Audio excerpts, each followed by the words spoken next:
கர்த்தருடைய பரிசுத்த நாமத்திற்கு மகிமை உண்டாவதாக.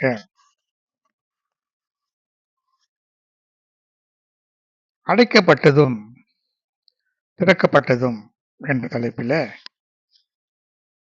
ஒரு செய்தியை தியானிக்கப் போகிறோம். இது மணவாளனுக்கும் மணவாட்டிக்கும் இடையில இருக்கிற உறவு பற்றியதாக இருக்கிறது. அதே நேரத்தில் இதில் பிசாசின் கிரியைகள் இந்த மணவாளன் மணவாட்டிக்கு இடையில எப்படி கிரியை செய்கிறது என்பதையும் தியானிக்கப் போகிறோம். இந்த செய்தியை தேவனாகிய கர்த்தருடைய கிருபையுள்ள கரங்களிலே கொடுத்து ஜெபிக்கலாம்.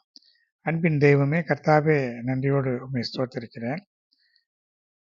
என் மணவாளியே, நீ அடைக்கப்பட்ட தோட்டமும் மறைவு கட்டப்பட்ட நீரூற்றும் முத்தரிக்கப்பட்ட கிணறுமாய் இருக்கிறாய் என்று உன்னத பாட்டு 4ஆம் அதிகாரம் 12ஆம் வசனத்துல நாங்கள் வாசிக்கிறோம். இதிலே மறைந்திருக்கிற சத்தியங்களை எங்களுக்கு வெளிப்படுத்தி தாரும். நாங்கள் உமக்கு அடைக்கப்பட்ட தோட்டமும் மறைவு கட்டப்பட்ட நீரூற்றும் முத்தரிக்கப்பட்ட கிணறுமாய் உமக்கு மாத்திரமே சொந்தம் உள்ளவர்களாக இருக்க உதவி செய்யும். உங்களுடைய மேன்மையான நாமத்தை மகிமைப்படுத்திக் கொள்ளும். இயேசுவின் இன்ப நாமத்தில் வேண்டுகிறேன், ஜீவனுள்ள நல்ல பிதாவே, ஆமென். கர்த்தருடைய பரிசுத்த நாமத்திற்கு மகிமை உண்டாவதாக. தேவனுடைய நியமங்கள், கட்டளைகள், மனிதனுக்கும் தேவனுக்கும் இடையிலே இருக்கிற உறவுகள் எங்கெல்லாம் தேவனுக்கும் மனிதனுக்கும் இடையிலே நெருக்கமான உறவுகள் இருக்கிறதோ அங்கே பிசாசு புகுந்து ஒரு போலியான ஒரு நிலைமையை ஏற்படுத்துவான். இந்த வகையிலே மணவாளனுக்கும் மணவாட்டிக்கும் இடையில இருக்கிறதான நெருக்கமான ஒரு பந்தத்துல பிசாசு நடுவிலே புகுந்து கொண்டு மணவாட்டியின் மனதை கெடுத்து ஒரு பின்மாற்றத்துக்குள்ளே கொண்டு போய் தேவனோடு கூட நெருங்கி வாழ்கிறது போல ஒரு மாயையான தோற்றத்தை இவன் ஏற்படுத்தி விழுந்து போக செய்யக்கூடிய காரியத்தை நாம் பார்க்கலாம். வேதத்திலே பல காரியங்கள் இப்படி சொல்லப்பட்டிருக்கிறது. பிசாசு போலியான ஒரு வாழ்க்கையை வாழ்ந்து கொண்டிருப்பான். தேவனைப் போலவே அவனுக்கு ஒரு சிங்காசனம் வேண்டும். தேவன் எப்படிப்பட்டவர் என்று சொன்னால் அவரை போலவே இவன் இருக்க வேண்டும். ஏனென்றால் ஆரம்பமே பிசாசனுடைய குறிக்கோளே நான் உன்னதமானவருக்கு ஒப்பாவேன் என்று சொல்லித்தான் அவன் நினைத்தான். அப்படித்தான் அவன் விழுந்தும் போனான். இப்படி பல காரியங்களை நாம் சொல்லலாம். இந்த வகையில சில மனிதர்களுக்குள்ளே இந்த ஆவி புகுந்து கொண்டு மணவாளனுக்கும் மணவாட்டிக்கும் இடையில இருக்கிற உறவு போல அந்த மனிதர்களுக்குள்ளே பிசாசின் சுபாவங்கள் கிரியை செய்கிறதை நாம் பார்க்கலாம். பிசாசு அவர்களை ஆக்கிரமித்து வைத்துக்கொண்டு தேவனுக்கும் மணவாட்டிக்கும் இடையிலே இருக்கிற உறவு போல இவர்களுக்கும் பிசாசுக்கும் இடையிலே அல்லது பிசாசனுடைய சுபாவமுடைய மனிதர்களுக்குள்ளே இவர்கள் இணைந்து இருப்பார்கள், மற்றவர்களோடு இணைந்திருக்க மாட்டார்கள். மணவாட்டிக்கும் மணவாளனுக்கும் இருக்கிற உறவு எப்படிப்பட்டது? என் மணவாளியே, நீ அடைக்கப்பட்ட தோட்டம். இந்த அடைக்கப்பட்ட தோட்டம் என்று சொன்னால் என்ன? அது வேலி அடைக்கப்பட்ட ஒரு தோட்டம். அந்த தோட்டத்துக்குள்ளே அந்த வேலியை மீறி யாரும் அந்நியர் புகுந்து விட முடியாது. அந்த வேலிக்கு சொந்தக்காரன் அல்லது அந்த நிலத்துக்கு சொந்தக்காரன் தான் அந்த தோட்டத்துக்குள்ளே சென்று அதனுடைய பலனை அனுபவிக்க முடியும். அதனுடைய மலர்களை பறிக்கலாம், கனிகளை உண்ணலாம், எல்லாம் செய்யலாம். அந்நியர்கள் அதற்குள்ளே செல்ல அனுமதி இல்லை. அது மற்றவர்களுக்கு அடைக்கப்பட்டு தேவனுக்காக திறந்திருக்கிறதான ஒரு சுபாவம் அந்த மனிதர்களுக்குள்ள இருக்கும். இதுதான் நீ அடைக்கப்பட்ட தோட்டம். யாருக்கு அடைக்கப்பட்ட தோட்டம்? மற்றவர்களுக்கு அடைக்கப்பட்ட தோட்டம். ஆனால் தேவனுக்கோ திறந்திருக்கிறதான தோட்டம். அடுத்து மறைவு கட்டப்பட்ட நீரூற்று. அந்த நீரூற்று இருக்கிறதே மற்றவர்களுக்கு தெரியாது. ஏனென்றால் அது மறைவு கட்டப்பட்டு இருக்கிறது. அதில் அந்த நீரூற்றின் எஜமானன் மாத்திரம்தான் அந்த நீரூற்றுக்கு சென்று அந்த தண்ணீரை குடிக்க முடியும், பயன்படுத்த முடியும். மற்றவர்கள் யாரும் அதற்குள்ளே போக முடியாது. அப்படி ஒரு நீரூற்று இருக்கிறதும் தெரியாது. அடுத்து முத்தரிக்கப்பட்ட கிணறுமாய் இருக்கிறாய். அந்த கிணறு முத்திரை செய்யப்பட்டது. முத்திரை மோதிரம் என்று சொல்கிறோம் அல்லவா, அதை அந்த முத்திரை மோதிரத்தை அந்த ராஜா தான் பயன்படுத்துவான். மற்றவர்கள் யாரும் பயன்படுத்த முடியாது. அப்படி மற்றவர்களிடத்திலே அந்த ராஜா கொடுக்கிறான்னு சொன்னால் நம்பிக்கையோடு கொடுப்பான். அதை அவன் பயன்படுத்தினால் அது ராஜாவே பயன்படுத்தினது போல. ஆனால் இங்கே முத்திரிக்கப்பட்ட கிணறாய் இருக்கிறாய் என்று சொன்னால் அது சீல்டு என்று சொல்வோம் அல்லவா, அப்படி அது ஒரு சீல்டு வெல். அந்த முத்திரையை தேவன் தான் திறக்க முடியும். தேவனை தவிர அந்த முத்திரையை யாரும் திறக்க முடியாது. அதுபோல இந்த கிணற்றையும் தேவன் தான் திறக்க முடியும். தேவன் தான் அந்த தண்ணீரை குடிக்க முடியும். தேவனுக்கு உரியவளாகிய மணவாட்டி ஏலானுக்கு சொந்தமாக கூடிய இந்த போலியான உறவு தான் சாத்தான் மணவாட்டியை தேவனிடமிருந்து வழிமறித்து கொண்டு போகிற ஒரு செயலை போல காணப்படுகிறது. எனவே இந்த போலியான ஒரு உறவை இதில் நாம் பார்க்கலாம்.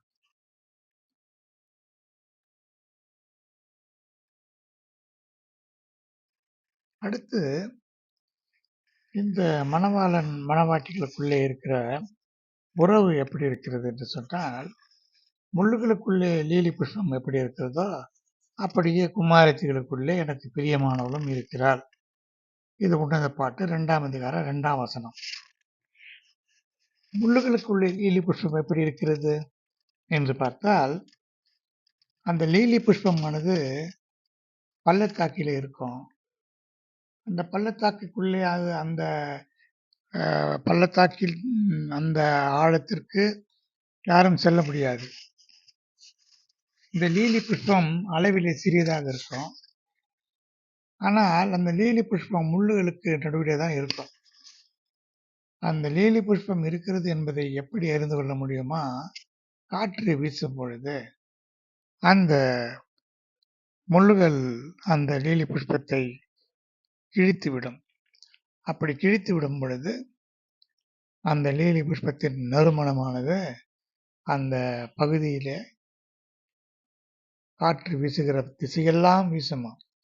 அப்பொழுதுதான் தெரிந்து கொள்ள முடியுமா, ஓ இங்கே லீலி புஷ்பம் இருக்கிறது என்று சொல்லி. அப்படி மணவாட்டி பலவிதமான பாடுகள் உபத்திரவங்கள் வழியாக செல்லும் பொழுது அப்பொழுதுதான் அவளை பற்றி மற்றவர்கள் தெரிந்து கொள்ள முடியும். அவளுடைய வாசனையை பார்த்து இவள் ஒரு நல்ல ஒரு விசுவாசி அல்லது நல்ல ஒரு தேவனுடைய பிள்ளையாக இருக்கிறாள். இவ்வளவு கஷ்டங்களை கொடுத்தும் கூட அவள் மதுரமான காரியங்களைத்தான் அவளிடத்திலிருந்து நாம் எதிர்பார்க்க முடிகிறது என்று அறிந்து கொள்ளலாம். இந்த சுபாவம் போலியான பிசாசின் மனிதர்களிடத்திலே எப்படி இருக்கிறது என்று பார்க்கும் பொழுது, இந்த மனிதர்கள் எப்படிப்பட்டவர்கள் என்று சொன்னால், மணவாளன் மணவாட்டி என்று சொல்லும் பொழுது மணவாளனுக்கே உரிய இந்த மணவாட்டி மணவாளனுக்காக எவ்வளவு பாடுகளை பட்டாலும் அவள் மனம் நறுமணம் வீசுகிறவளாக, முறுமுறுப்பில்லாதவளாக, பாடுகளிலே சந்தோஷப்படுகிறவளாக இருக்கிற ஒரு செயல். ஆனால் ஒரு சில சுபாவங்கள், இப்படிப்பட்ட சுபாவங்கள் பிசாசின் மனிதர்களுக்குள்ளே எப்படி கிரியை செய்யும் என்று சொன்னால், அவர்கள் மறைவு கட்டப்பட்ட நீரூற்றாக, முத்தரிக்கப்பட்ட கிணறாக, அடைக்கப்பட்ட தோட்டமாக யாருக்கு இருக்கிறார்கள் என்று சொன்னா, தேவனுக்கு அல்ல, ஒரு குறிப்பிட்ட சில மனிதர்களுக்கு, சில குறிப்பிட்ட மனிதர்களோடு தான் அவர்கள் பழகுவார்கள். குறிப்பிட்ட சில மனிதர்களோடு தான் பேசுவார்கள். அவர்களை பார்த்து தான் சிரிப்பார்கள். அவர்களைத்தான் நேசிப்பார்கள். அப்படி அவர்கள் தங்களை சுற்றி ஒரு வேலி அடைத்துக் கொள்வார்கள். இது க்ளோஸ்டு குரூப் ரிலேஷன்ஷிப் என்று சொல்லலாம். இது உளவியல் ரீதியாக இது ஒரு மனநோயாக இருக்கிறது. எப்படி என்று சொன்னால், இது பீப்பிள் ப்ளீசர் என்று சொல்வார்கள். மனிதர்களை சந்தோஷப்படுத்துகிறது. மனிதர்களோடு அவர்களுக்கு விருப்பமான மனிதர்களை மகிழ்விக்கிற ஒரு செயல். மற்றவர்களோடு பழக மாட்டார்கள். மற்றவர்களை ஏறெடுத்தும் பார்க்க மாட்டார்கள். மற்றவர்களை மனிதர்களாகவே நினைக்க மாட்டார்கள். மற்றவர்களை அல்லது தேவனுடைய பிள்ளைகள் எல்லாம் பார்த்தால் இவர்களுக்கு கொஞ்சம் கூட அவர்கள் மீது ஒரு கரிசனை இருக்காது. அவர்களை பார்க்கவும் கூட மாட்டார்கள். அவர்கள் இருக்கிறதாகவே அவர்களுக்கு தோன்றாது. ஆனால் குறிப்பிட்ட சில மனிதர்களை பார்த்ததும், அந்த குழுவைச் சேர்ந்தவர்கள் வந்ததும் அவர்களை பார்த்து ஓடிச் சென்று அவர்களை வரவேற்று சந்தோஷப்படுவார்கள். இதற்கு காரணம், அவர்களிடத்திலே கிரியை செய்கிற ஆவி இந்த மக்களிடத்திலும் கிரியை செய்யும். அதனாலே அந்த ஜனங்களை இவர்கள் நேசிப்பார்கள். இந்த உளவியல் ரீதியான காரியத்தை முதலிலே நான் சொல்ல விரும்புகிறேன். அது எப்படி என்று சொன்னால், இந்த மனிதர்கள் எப்படி இருப்பார்கள் என்று சொன்னால், பீப்பிள் ப்ளீசர், மனிதர்களை மகிழ்ச்சியாக, மனிதர்களை திருப்திப்படுத்தக்கூடியவர்களாக, மனிதர்கள் இவர்களை விரும்பவும், இவர்கள் அந்த மனிதர்களை விரும்பவும் கூடியவர்களாக இருப்பார்கள். அடுத்து என்ன செய்வார்கள்? Out of their way even sacrifice their own needs என்று சொல்லப்பட்டிருக்கிறது.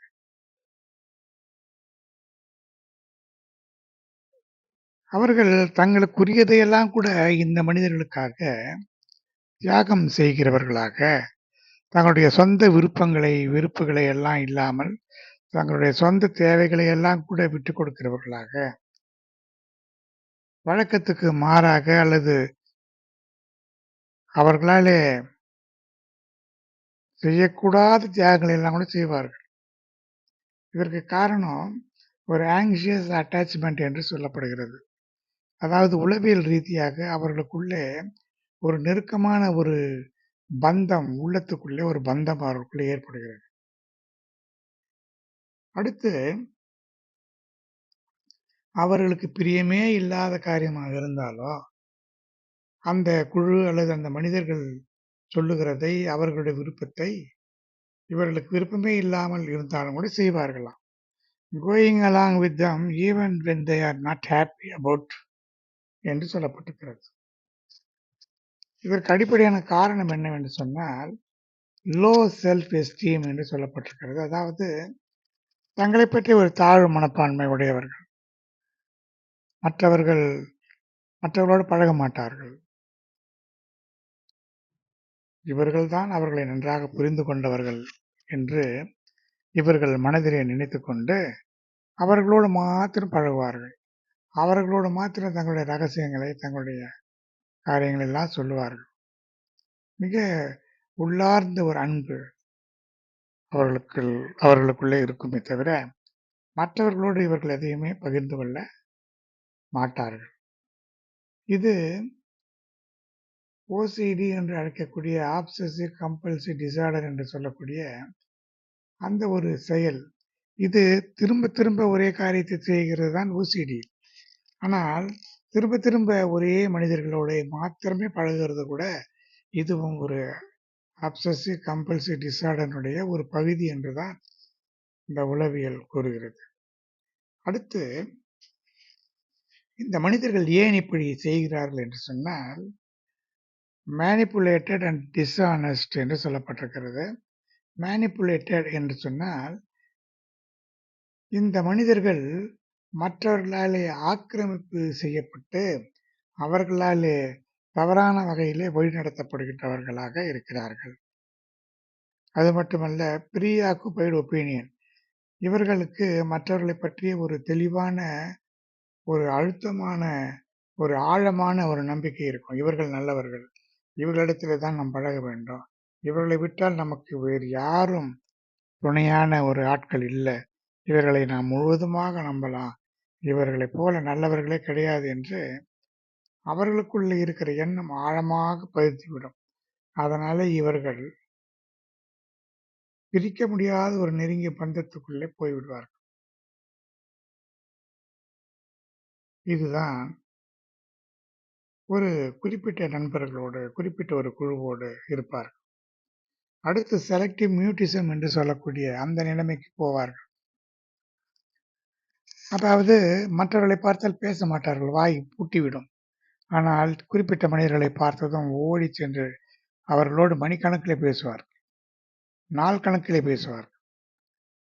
அடுத்து செலக்டிவ் அம்னீசியா என்று சொல்லக்கூடிய அந்த பகுதியில் அந்த வியாதியினுடைய அறிகுறிகளும் இவர்களுக்குள்ளே இருக்கும். என்ன என்று சொன்னால் எல்லாவற்றையும் மறந்து விடுவார்கள். மற்றது எல்லாம் குறிப்பிட்ட காரியங்களை மறந்து விடுவார்கள். இந்த மனிதர்களை பற்றிய காரியங்கள் மாத்திரம்தான் இருக்கும். எதிரிலே வருகிறவர்களை கூட பார்த்து அவர்களுக்கு நினைவு வராது. ஒரு குறிப்பிட்ட காரியம் வேண்டும் என்று சொன்னால்தான் மற்றவர்கள் இவர்களிடத்திலே இது சொன்னால் நமக்கு கிடைக்கும் என்று நினைப்பார்களே தவிர அவர்களுக்கென்று ஒரு குழு இருக்கும். எங்காவது வெளியே போக வேண்டுமானால் அவர்களோடு தான் போவார்கள். மற்றவர்களை அழைக்கவும் மாட்டார்கள். அவர்களோடு சேரவும் மாட்டார்கள். அவர்களோடு பேசவும் மாட்டார்கள். பழகவும் மாட்டார்கள். இப்படி மற்றவர்களுக்கு அடைக்கப்பட்ட ஒரு நிலையில இவர்கள் இருக்கிறார்கள். இது மணவாட்டி மணவாளன் இருக்கிறது போல இவர்கள் இருப்பார்கள். ஆனால் இவர்கள் தெய்வத்தின் ஆவி உடையவர்கள் அல்ல. இவர்கள் எப்படிப்பட்டவர்கள் என்பதை ஏன் இவர்கள் ஒரு குறிப்பிட்ட ஜனங்கள், குறிப்பிட்ட ஆட்களோடு கூட மாத்திரம் பழகுகிறார்கள், மற்றவர்களோடு ஏன் பழகுகிறதில்லை என்பதற்கு அருமையான ஒரு வசனம் நமக்கு வேதத்திலே உண்டு. ரோமர் 1ஆம் அதிகாரம் 21, ரோமர் 1ஆம் அதிகாரம் 32 ஆகிய 2 வசனங்களை நாம் பார்க்கும் பொழுது, இப்படிப்பட்ட ஜனங்கள் அவர்கள் தேவனை அறிந்தும் அவரை தேவன் என்று மகிமைப்படுத்தாமலும் ஸ்தோத்தரியாமலும் இருந்து தங்களுடைய சிந்தனைகளினாலே வீணரானார்கள். உணர்வில்லாத அவர்களுடைய இருதயம் இருளடைந்தது. இந்த மனிதர்கள் நல்ல விசுவாசிகளாக இருந்திருப்பார்கள். தேவனை அறிந்தவர்களாக இருப்பார்கள். ஆனால் தேவனை மகிமைப்படுத்தாமல் ஸ்தோத்தரியாமல் இருந்ததுனால அவருடைய சிந்தை வீணாய் போனது. அந்த சிந்தையிலே உணர்வு இல்லாமல் போகும். அந்த உணர்வில்லாத அந்த இருதயம் இருளடைந்து போகும். இருள் இருக்கிற இடத்துல பிசாசின் ஆவிதான் கிரியை செய்யும். வெளிச்சம் அங்கே இருக்காது. அதனாலே வெளிச்சம் இருக்கிற மற்றவர்களிடத்துல இவர்கள் பழக மாட்டார்கள். குறிப்பாக தேவனுடைய பிள்ளைகளோடு பழக மாட்டார்கள். வேறு யாரோடு பழகுவார்கள்? இவர்களைப் போலவே இருளடைந்து இருக்கிற ஜனங்கள், இவர்களைப் போலவே காரியங்களை செய்கிறவர்கள், அவர்களோடு தான் பழகுவார்கள். காரணம், இப்படிப்பட்டவைகளை செய்கிறவர்கள் மரணத்துக்கு பாத்திரர்களாய் இருக்கிறார்கள் என்று தேவன் தீர்மானித்த நீதியான தீர்ப்பை அவர்கள் அறிந்திருந்தோ அவைகளை தாங்களே செய்கிறதும் அல்லாமல் அவைகளை செய்கிற மற்றவர்களிடத்திலே பிரியப்படுகிறவர்களுமாய் இருக்கிறார். இதுதான் இதற்கு காரணம். இந்த காரியங்கள், இப்படிப்பட்ட காரியங்கள் என்று சொல்லும்போது நிறைய காரியங்கள், 19 விதமான பாவமான காரியங்களை வேதம் சொல்லுகிறது. அப்படிப்பட்டவைகளை இவர்களும் செய்கிறார்கள். அப்படிப்பட்டவைகளை செய்கிற மற்றவர்களோடும் இவர்கள் இணக்கமாக நெருக்கமாக இருக்கிறார்கள். காரணம், இவர்கள் எல்லாரிடத்திலும் கிரியை செய்கிறது ஒரே விதமான ஆவி. அது இருளின் ஆவி, பிசாசின் ஆவி. அதனால இவர்கள் மற்றவர்களிடத்திலிருந்து விடுதலையாகி இவர்களுக்கென்று ஒரு குழுவை வைத்துக்கொண்டு அவர்கள் தான் ஒருவரோடு ஒருவர் இருப்பார்கள். இது பிசாசுடைய தந்திரம். அது ஒரு மணவாளன் மணவாட்டிக்குரிய அந்த சுபாவங்கள் இருக்கிறது போல தோன்றுமே தவிர அது அப்படிப்பட்டது அல்ல.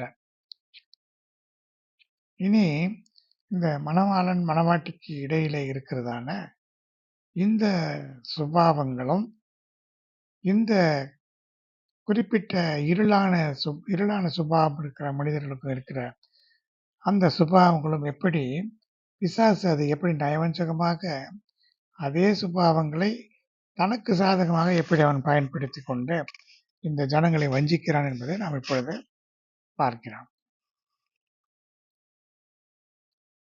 அடுத்து உன்னத பாட்டு 2ஆம் அதிகாரம் 6ஆம் வசனத்துல அவர் இடது கை என் தலையின் கீழ் இருக்கிறது, அவரது வலது கை என்னை அணைத்துக் கொள்கிறது. இது மணவாட்டிக்கும் மணவாளனுக்கும் இருக்கிற ஒரு செய்தி.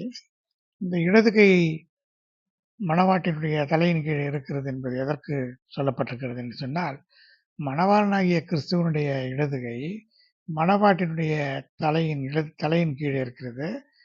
மணவாளனுடைய வலது கை மணவாட்டியை அணைத்துக் கொள்கிறது. இது எதை காட்டுகிறது என்று சொன்னால், தலை இந்த பூமியின் மீது படாதபடி இந்த பூமியின் சிந்தனைகள் நினைவுகளில் இருந்து விடுபட்டு அவருடைய கை நடுவில் இருக்கிறது. ஆக ஒரு வேறுபாட்டின் ஜீவியத்தை இது குறிப்பிடுகிறது. அடுத்து வலது கை தேவனுடைய வலதுகரம் பராக்கிரமம் செய்யும். மணவாட்டிக்கு ஒரு வலதுகரம் பராக்கிரமம் செய்யக்கூடிய வலதுகரம் துணையாக இருக்கும். ஆனால் இதே மனிதர்களுக்கு வேறுபாட்டின் ஜீவியம் இல்லாதபடிக்கு அவர்களை பிசாசு வழி நடத்தும். அவர்கள் உலகத்துக்குரிய காரியங்களிலே இருப்பார்கள். இந்த வலது கை அணைத்துக் கொள்கிறது போல இருக்கும். பிசாசினுடைய ஒரு பாதுகாப்பு அல்லது ஆளுகை இருக்கிறது போல இந்த மனிதர்கள் தங்களுக்கு துணையாக இருக்கிறார்கள் என்று இவர்கள் நினைத்துக் கொள்வார்கள். ஆனால் இவர்கள் துணை எப்படிப்பட்டது தெரியுமா? நெறிந்த நாணலை நம்புவதாக வேதம் சொல்கிறது அல்லவா? எகிப்தியா நம்புகிறாய், எகிப்து நெறிந்த நாணல் அல்லவா என்று. அப்படி இப்படிப்பட்ட துணையாக இருக்கிறவர்கள், இந்த இருளின் ஆவி உடையவர்கள் எந்த நேரத்திலும் அவர்களை விட்டு விலகி விடுவார்கள். ஆனால் தேவன் அப்படிப்பட்டவர் அல்ல. இந்த இருளின் ஆவி உடையவர்களை நம்பி இந்த மனிதர்கள் கெட்டு போவார்கள். ஒரு குறிப்பிட்ட ஒரு பிரச்சனை என்று வந்தால் இவர்கள் இந்த இருளின் ஆவி உடையவர்கள் இந்த மனிதர்களை விட்டு போய்விடுவார்கள். இந்த தேவனுடைய பராக்கிரம செயலில் இருந்து நீக்கப்பட்ட நெறிந்த நாணலை நம்பும் அனுபவம் இந்த மனிதர்களுக்குள்ளே இருக்கும். அடுத்து மணவாட்டி பற்றி பார்க்கும் பொழுது, கண்மலையின் விடுப்புகளிலே சிகரங்களின் மறைவிடங்களிலே தங்குகிற என் புறாவே, உன் முகரூபத்தை எனக்கு காண்பே, உன் சத்தத்தை நான் கேட்கட்டும், உன் சத்தம் இன்பமோ உன் முகரூபம் அழகுமாய் இருக்கிறது என்று உன்னத பாட்டு 2ஆம் அதிகாரம் 14ஆம் வசனம் கூறுகிறது. இது மணவாட்டினுடைய ஜெப ஜீவியத்தை காட்டுகிறது. கண்மலை வெடிப்பு என்று சொன்னால் கிறிஸ்து இயேசு. சிகரங்களின் மறைவிடங்களில் தங்குகிற புறா என்று சொன்னால் புறா ஓயாமல் கூவிக்கொண்டிருக்கிறது போல எப்போதும் விழித்திருந்து ஜெபிக்கிற அந்த ஜெப ஜீவியம். உன் முகரூபத்தை எனக்கு காண்பி என்று சொன்னால் மணவாட்டினுடைய முகரூபம் அழகாக இருக்கிறது, பரிசுத்தமே உன்னுடைய அழகு என்று வேதம் சொல்கிறது. உன்னுடைய சத்தத்தை நான் கேட்கட்டும் என்று சொல்வது அந்த ஜெபிக்கிற சத்தம், அந்த ஜெப ஜீவியத்தை தேவன் விரும்புகிறார். ஆனால் இந்த மனிதர்கள் அவர்களுக்கு விருப்பமாயிருக்கிற அந்த மனிதர்களை பார்த்து, அவர்களை பார்த்தால், அவர்கள் முகத்தை பார்த்தாலே அவர்களுக்கு ஒரு இன்பம், அவருடைய குரலை கேட்டால் ஒரு இன்பம், அவர்கள் வந்தால் அவர்களை பார்க்கும் பொழுதே ஒரு விதமான ஒரு மதுரமான இன்பம், அவருடைய குரலை கேட்டால் ஒரு இன்பம், அவர்களை பார்த்தாலே ஒரு இன்பம். இது ஒரு போலியான ஒரு இன்பமாக இருக்கிறது. இப்படித்தான் பிசாசு மனிதர்களை கொண்டு வஞ்சிக்கிறான். ஏனென்றால் அவன் நேரடியாக வர முடியாதனால இப்படி செய்கிறான். அடுத்து என் நேசர் என்னுடையவர், நான் அவருடையவர், அவர் லீலி புஷ்பங்களுக்குள்ளே மேய்கிறார் என்று உன்னத பாட்டு 2ஆம் அதிகாரம் 16ஆம் வசனத்தில் சொல்லப்பட்டது போல, மணவாளனும் மணவாட்டியும் ஒருவருக்கொருவர் என் நேசர் என்னுடையவர் என்றும், அவர் என்னுடையவர், மணவாட்டி என்னுடையவள் என்று இவர்கள் சொல்லுகிறது போல, இந்த மனிதர்களுடைய அன்பு எப்படிப்பட்டது என்று சொன்னால் பிரிக்க முடியாத ஒரு பிணைப்புக்குள்ளே அவர்கள் இருக்கும். இவள் எனக்குத்தான், இவன் எனக்குத்தான் என்று ஒருவரோடொருவர் நெருங்கி ஜீவிக்கிறதாக இவர்களுக்குள்ளே அந்த போலியான அன்பு அப்படி இருக்கும். இவர்களுக்கு இடையிலே வேறு யாரும் வர முடியாது. இது இன்னொரு வகையில பார்க்கும்போது உளவியல் ரீதியாக நார்சிசிஸ்டிக் பர்சனாலிட்டி டிஸார்டர் என்று சொல்லக்கூடிய அந்த சுய விருப்பம், தன்னையே விரும்புகிற தற்பிரியர் என்று சொல்லக்கூடிய அந்த சுபாவமும் இவர்களுக்குள்ள இருக்கும். இவர்களை யாரும் பிரிக்கவும் முடியாது. இவருக்கு நடுவிலே யாரும் வரவும் முடியாது. ஏனென்றால் மற்றவர்கள் இவர்களை நேசிக்க இவர்கள் அனுமதிக்கவே மாட்டார்கள். இது ஒரு பொல்லாத ஒரு பொறாமையின் சுபாவமாக இருக்கிறது. இப்படி பலவிதமான பொல்லாத மனநல சுபாவங்கள் தான் இன்றைக்கு மனிதர்களிடத்துல வெகுவாக கிரியை செய்கிறது. இதற்கு காரணம் அடிப்படையில இதெல்லாம் பிசாசனுடைய சுபாவங்கள். கர்த்தருடைய பரிசுத்த நாமத்திற்கு மகிமை உண்டாவதாக.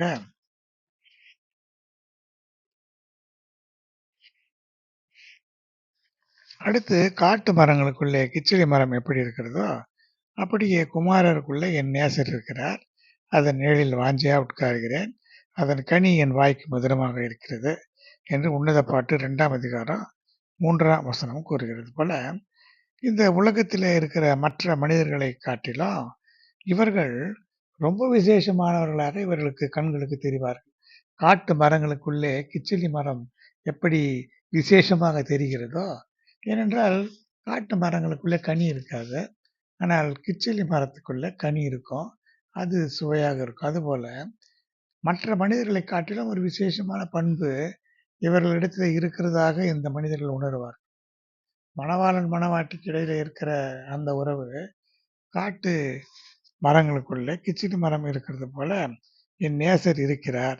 அவருடைய நிழலிலே நான் வாஞ்சையா உட்காருகிறேன் என்று மணவாட்டி சொல்கிறது போல, இந்த குறிப்பிட்ட மனிதர்களைத்தான் இவர்கள் மிகவும் நேசித்து மற்றவர்களை மனிதர்களாகவே நினைக்காமல் இவர்களோடு இருக்கிற காரியம்தான் அவர்களுக்கு மிக விருப்பமான காரியமாக அந்த நிழலிலே வாஞ்சையோடு உட்கார்ந்து அவர்களுடைய கனியை புசிக்கிறேன், அவர்களுடைய வார்த்தைகளை ருசிக்கிறேன், அவர்களை பார்க்கும் பொழுது எனக்கு ஒரு இன்பம் உண்டாகிறது என்று சொல்லி இவர்கள் தங்களை தாங்களே வஞ்சித்துக் கொள்ளக்கூடியவர்களாக இருக்கிறார்கள். மற்றவர்களை வெறுத்து ஒதுக்கும் இவர்கள் தங்கள் மனதுக்கு பிரியமானவர்களை மிகவும் நேசிப்பார்கள். அது மட்டுமல்ல, என் பிரியமே நீ பூரண ரூபவதி, உன்னில் பழுதொன்றும் இல்லை என்று உணர்ந்த பாட்டு 4ஆம் அதிகாரம் 7ஆம் வசனம் கூறுகிறது. இது மணவாளன் மணவாட்டிக்கு இடையில இருக்கிறதான இந்த தெய்வீக உறவு. தேவன் சொல்லுகிறார், என் பிரியமே நீ பூரணமான ஒரு ரூபவதி. ரூபவதி என்று சொன்னால் அழகு. இந்த அழகு பரிசுத்தம் தான் அழகு. உன்னிலே எந்த பழுதும் இல்லை, எந்த குறைவும் இல்லை, எந்த பரிசுத்த குறைவும் இல்லை என்று மணவாளன் மணவாட்டின் மீது ஒரு சாட்சி சொல்லுகிறதாக இந்த வசனம் சொல்கிறது. ஆனால் இந்த மனிதர்கள் என்ன தவறு செய்தாலும் அதை பெரிதாக எடுத்துக்கொள்ள மாட்டார்கள். மற்றவர்கள் இவர்களை பற்றி தவறாக சொன்னாலும் நம்பவும் மாட்டார்கள். அவர்கள் அப்படி அல்ல, அவர்கள் மிக நல்லவர்கள், அவர்கள் உண்மையானவர்கள், அவர்கள் அன்பானவர்கள் என்றெல்லாம் சொல்லுவார்கள். என்றால் அவர்கள் உள்ளத்திலே பூரண பழுதுள்ளவர்கள், பூரண அழகுள்ளவர்களாக, பழுதில்லாதவர்களாக இவர்கள் காணப்படுவார்கள். ஏனென்றால் நாம் ஏற்கனவே அந்த குணங்களை பார்க்கும் பொழுது நாம் தியானித்தோம் அல்லவா, இவர்களுடைய சுபாவங்கள் எல்லாம் அவருடைய மனதிலே ஆழமாக புயர்ந்துகிட்டு இருக்கும். அதை மாற்றவே முடியாது. அது ஏறக்குறைய பிக்சட் ஐடியா சிண்ட்ரோம் என்று சொல்வார்கள். அவர்கள் மனதை, அவருடைய எண்ணங்களை மற்றவர்கள் மாற்றிவிடவே முடியாது. அவர்கள் நினைத்ததுதான் அவருடைய மனதிலே ஏற்பட்ட அந்த எண்ணத்தை யாராலும் மாற்றிவிடவே முடியாது. அடுத்து, உன் நேசம் எவ்வளவு இன்பமாயிருக்கிறது என் மணவாளியே, திராட்சரசத்தை பார்க்கிலும் உன் நேசம் மதுரமாக இருக்கிறது என்று உன்னத பாட்டு 4:10 சொன்னது போல, இந்த நேசம் மணவாளன் மணவாட்டிக்கு இடையில இருக்கிற அந்த மதுரமான நேசம், அந்த திராட்சரசத்தை பார்க்கிலும் மதுரமான அந்த தேசம், கந்த வர்க்கங்களை பார்க்கிலும் பரிமள தைலங்கள் வாசனையாக இருக்கிறது என்று சொல்லப்பட்டது போல, அவ்வளவு பிரியமான நேசம், அதை யாரும் மாற்றவே முடியாது. இதைத்தான் நாம் ஏற்கனவே பார்த்தோம். நீ அடைக்கப்பட்ட தோட்டம், மறைவு கட்டப்பட்ட நீரூற்று, முத்திரிக்கப்பட்ட கிணறு என்று சொல்லப்பட்ட மணவாளன் மணவாட்டிக்கு இடையில இருக்கிற அந்த உறவு போல இவர்களுடைய உறவும் மிக நெருக்கமான ஒரு உறவாக இருக்கும். குறிக்கப்பட்டவர்களை தவிர மற்றவர்களுக்கு இவர்கள் அடைக்கப்பட்டிருப்பார்கள். ஏனென்றால் அவர்கள் மற்றவர்களுக்கு அடைக்கப்பட்ட தோட்டம், மற்றவர்களுக்கு மறைவு கட்டப்பட்ட நீரூற்று, மற்றவர்களுக்கு இந்த கிணறு முத்திரிக்கப்பட்டிருக்கிறதுனால மற்றவர்கள் அதற்குள்ளே போக முடியாது, அந்த தோட்டத்துக்குள்ளே போக முடியாது, அந்த நீரூற்றுக்கு அருகிலே போக முடியாது, அவர்களிடத்தில் யாரும் நெருங்கவே முடியாது. அப்படி பிசாசு இவர்களை ஆக்கிரமித்து வைத்து தனக்கு சொந்தமாகி வைத்துக் கொண்டிருக்கிறது மாத்திரமல்ல, அப்படிப்பட்ட ஆவி உடையவர்களோடு இவர்களை இணைத்து விடுவான். ஏனென்றால் இவர்கள் மற்றவரோடு பழகினால் ஒருவேளை அவர்கள் திருந்தி விடலாம், அவருடைய சுபாவங்கள் மாறலாம், அல்லது அவர்கள் ஒரு தேவனுடைய பிள்ளையோடு கூட கலந்து விட்டால் அவர்களுடைய சுபாவங்கள் மாறி ஒருவேளை ரட்சிப்புக்கு ஏதுவாக போய்விடலாம். அதனால தேவனுடைய பிள்ளைகளை பார்த்தாலே இவர்களுக்கு பிடிக்காது, ஓடியே ஓடிவிடுவார்கள். இவர்களைப் போல இருக்கிற ஜனங்களோடே இருந்து அவர்களோடையே பழகி அவர்களோடவே வாழ்ந்து அவர்களோடையே தங்களுடைய காலத்தை செலவழிக்கிறவர்களாக இருப்பார்கள். இவர்கள் மற்றவர்களோடு இருக்க பிசாசு அனுமதிக்கவே அனுமதிக்காது. இதனால என்ன செய்யும் தெரியுமா? ஒரு தேவனுடைய பிள்ளையாக இருக்கிற ஒரு மனிதனிடத்துல இவர்கள் கிட்ட வராதபடிக்கு ஒரு பகை உணர்வை இவர்களுக்குள்ள ஏற்படுத்திவிடும். காரணமே இருக்காது, வீணாக பகைப்பார்கள். என்ன காரணம் என்று தெரியாது. காரணம் பிசாசின் அந்த சுபாவம் தேவனுடைய சுபாவத்துக்கு விரோதமாக இருக்கும். பிசாசே தேவனுக்கு விரோதமாக கிரியை செய்ததுனாலே தானே கீழே தள்ளப்பட்டான்.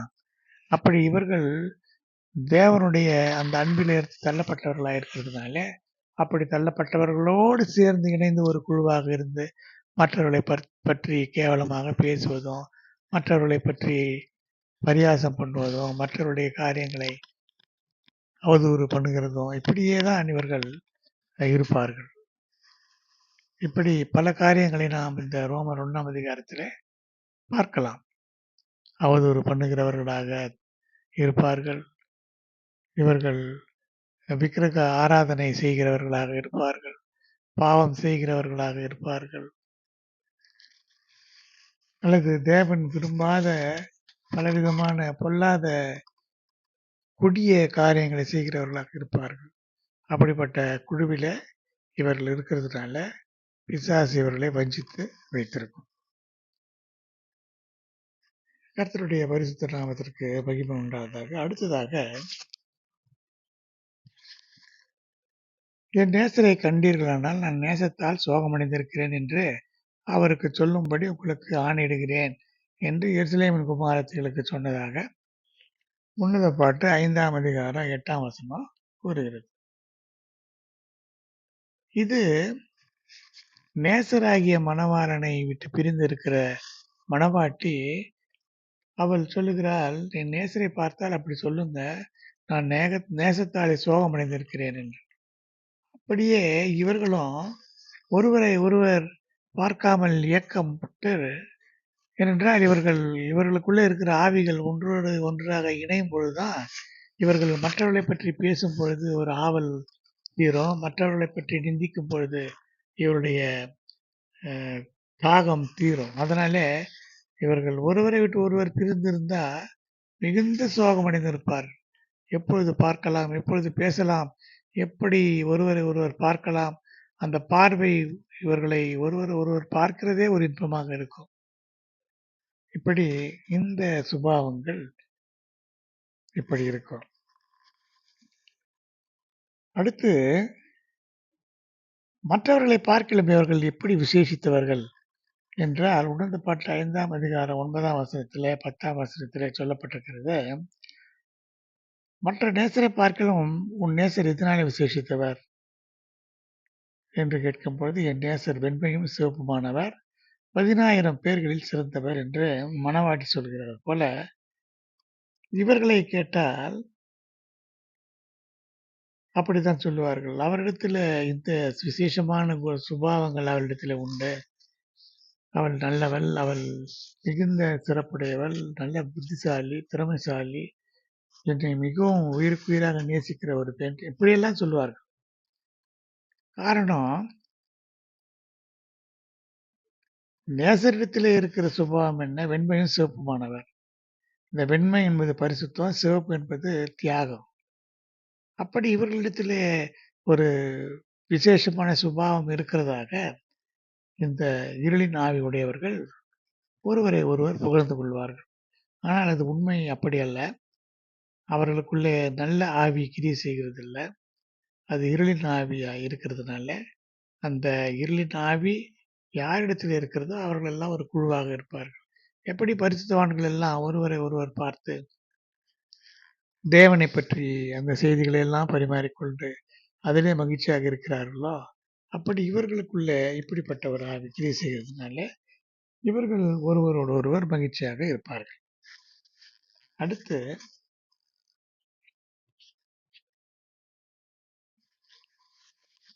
தோட்டங்களில் வாசம் பண்ணுகிறவர்களே, தோழர் உன் சத்தத்தை கேட்கிறார்கள், நானும் அதை கேட்கட்டும் என்று உன்னத பாட்டு 8ஆம் அதிகாரம் 13ஆம் வசனம் கூறுகிறது. இந்த தோட்டங்களிலே வாசம் பண்ணுகிற மணவாட்டி பற்றி சொல்லும் பொழுது, தோழர் உன் சத்தத்தை கேட்கிறார்கள், நானும் அதை கேட்கட்டும் என்று மணவாளன் சொல்லுகிறார். இது என்ன காரியம் என்று சொன்னால், மணவாட்டி அவளுடைய கஷ்டங்கள் துயரங்களின் போது அவளுக்கு விருப்பமான தன்னுடைய நண்பர்கள், உறவினர்கள் இவர்களிடத்துல எனக்கு இந்த கஷ்டம் இருக்கிறது, அந்த கஷ்டம் இருக்கிறது என்று சொல்வதை மணவாளன் விரும்பவில்லை. அவர் என்ன சொல்கிறார், நீ உன்னுடைய சத்தத்தை உன்னுடைய தோழர்கள் கேட்கிறார்கள், அதை என்னிடத்துல சொல்லு, நான் கேட்கிறேன் என்று அவர் சொல்லுகிறார். ஆனால் இங்கே என்ன நடக்கிறது, இந்த இருளின் ஆவி உடையவர்கள் அவர்களுக்கு இருக்கிற கஷ்டங்களை அவர்களுக்குள்ளே தான் பகிர்ந்து கொள்வார்கள், மற்றவரிடத்தில் பகிர்ந்து கொள்ள மாட்டார்கள். அதனால உன் சத்தத்தை நான் கேட்கட்டும், உன்னுடைய கஷ்டங்களை எல்லாம் என்னிடத்தில் சொல்லு என்று சொல்லி மற்றவர்களிடத்திலே இருந்து இவர்களை பிரித்து, இவர்களே இந்த குழுவில் இருக்கிறவர்களே ஒருவரோடு ஒருவர் தங்களுடைய கஷ்ட நஷ்டங்களை பகிர்ந்து கொண்டு அப்படியே இருப்பார்கள். அதிலிருந்து விடுவிக்கப்படக்கூடாதபடிக்குத்தான் இந்த ஒரு அடைக்கப்பட்ட ஒரு நிலைமை இருக்கிறது. மணவாட்டி மணவாளனுக்கு இடையிலே இருக்கிற அடைக்கப்பட்ட நிலைமைக்கு காரணம், மற்றவர்கள் அதிலே புகுந்து அந்த பரிசுத்தத்தை கெடுத்துவிடக்கூடாது என்பதற்காக. ஆனால் இருளின் ஆவி உடையவர்களுக்குள்ளே இருக்கிற அடைக்கப்பட்ட நிலைமைக்கு காரணம், மற்றவர்கள் பரிசுத்தமானவர்கள் வந்து இவர்களை பிரித்துவிட்டு இதிலே பரிசுத்தத்தை புகுத்தி விடக்கூடாது, இவர்களுடைய அந்த பொல்லாத ஆவியிலிருந்து விடுதலை அடைந்து விடக்கூடாது, இந்த குழுவானது கலைந்து விடக்கூடாது என்பதுதான் இதற்கு காரணமாக இருக்கிறது. இப்படி பிசாசு மகா புத்திசாலித்தனமாக இந்த காரியங்களை எல்லாம் செய்வான். இப்படித்தான் பல ஜனங்கள் இன்றைக்கு வஞ்சிக்கப்பட்டிருக்கிறார்கள். இவர்களை பார்க்கும்போதே தெரியும், மற்றவரோடு பழக மாட்டார்கள். பரிசுத்தவான்களோடு பழகுவார்கள் சிலர், அது வேறு விஷயம். மற்றவர்களிடத்திலே வேறுபாட்டின் ஜீவியத்தோடு இருப்பார்கள். இது ஒரு நல்ல ஒரு பரிசுத்தமான ஜனங்களுக்கு உள்ள பண்பு. ஆனால் இவர்கள் இருளின் ஆவி உடையவர்களோடு மாத்திரம்தான் பேசுவார்கள், பரிசுத்தவான்களிடத்தில் பேசவே மாட்டார்கள். இது இவர்களுக்குள்ளே ஒரு வேறுபாட்டின் ஜீவியத்தை பிசாசு கொண்டு வந்து வைக்கிறான். எப்படியெல்லாம் பிசாசு வஞ்சிக்கிறான் என்று பாருங்கள். அடுத்து, நீர் என்னை உமது இருதயத்தின் முத்திரையைப் போலவோ உமது புயத்தின் மேல் முத்திரையைப் போல வைத்துக் கொள்ளும். நேசம் மரணத்தைப் போல வலியது, நேச வைராக்கியம் பாதாளத்தை போய் கொடிதாக இருக்கிறது, அதன் தழல் அக்னி தழலும், அதன் ஜுவாலை கடும் ஜுவாலையுமாய் இருக்கிறது என்று உன்னத பாட்டு 8ஆம் அதிகாரம் 6ஆம் வசனம் சொல்லுகிறது. மணவாளன் மணவாட்டிக்கு இடையிலே இருக்கிற அந்த உறவு பற்றி சொல்லும் பொழுது, மணவாளனை பார்த்து மணவாட்டியை பார்த்து ஒருவர் ஒருவர் பேசும் பொழுது, நீர் என்னை உமது இருதயத்தின் மேல முத்திரை போல உமது புயத்தின் மேல் முத்திரை போல வைத்துக் கொள்ளும். இந்த நேசம் மரணத்தை போல வலியது, நேச வைராக்கியம் பாதாளத்தை போல குடிதாக இருக்கிறது, அக்னி தழலும் அக்னி ஜுவாலையும் அங்கே இருக்கிறது என்று மணவாளன் மணவாட்டி சொல்லுகிறது. அது ஒரு பரிசுத்தமான அன்பை பற்றியதாக இருக்கிறது. ஆனால் இந்த இருளின் ஆவி உடையவர்களுடைய அன்பு பார்க்கும் பொழுது அதுவும் அப்படித்தான், ஒரு போலியான அன்பு. அந்த அன்பில மணவாளன் மணவாட்டியினுடைய அன்பை பார்க்கும் பொழுது அதை பிரிக்க முடியாது. அது பரிசுத்தமான ஒரு அன்பு. ஆனால் இங்கும் இவர்களை பிரிக்க முடியாது. ஆனால் சில நேரங்களிலே இந்த பொல்லாத இந்த கூட்டணி சிதறடிக்கப்பட்டு போகும். சில நேரங்களிலே ஏதாவது ஒரு பிரச்சனைகள் என்று வந்தால் ஒருவருக்கு விரோதமாக ஒருவர் பேசி ஒருவருடைய காரியங்கள் ஒருவருக்கு அம்பலப்படுத்தப்பட்ட அந்த நிலையிலே இவர்கள் தானாக பிரிந்து போய்விடுவார். இப்படித்தான் பிசாசு வஞ்சிக்கிறான். இப்படி இந்த மறைவு கட்டப்பட்ட இந்த நிலைமைக்கும் மறைவு கட்டப்பட்ட தோட்டமாக நீரூற்றாக கிணறாக இருக்கிற இந்த நிலை மணவாளன் மணவாட்டிக்கு இருக்கிற நிலை வேறு, இருளின் ஆவிக்கு உட்பட்ட மக்களிடத்தில் இருக்கிறதான நிலைமை வேறு. ஆனால் இரண்டும் ஒன்று போலத்தான் இருக்கும். ஆனால் முடிவு இவர்கள் போகிற இடம் வேறு வேறாக இருக்கும். மணவாளன் மணவாட்டி என்ற அந்த உறவு பரிசுத்தமானதாக பரலோகத்துக்கு போகக்கூடியதாக இருக்கும். இவர்கள் இருளின் ஆவி உடையவர்கள். அந்த இருளுக்கு சொந்தமான பிசாசினுடைய அந்த கூட்டத்தார் அக்னியும் கந்தகம் எரிகிற கடலிலே பங்கடைவார்கள். எனவே நாம் ஜாக்கிரதையாக இருந்து இப்படிப்பட்டவர்களிடத்திலிருந்து விலகி இருக்க வேண்டும். கர்த்தர் நமக்கு உதவி செய்யும்படியாக நாம் ஜெபிக்கலாம். அன்பின் தெய்வமே, கர்த்தாவே நன்றியோடு ஸ்தோத்திரிக்கிறேன்.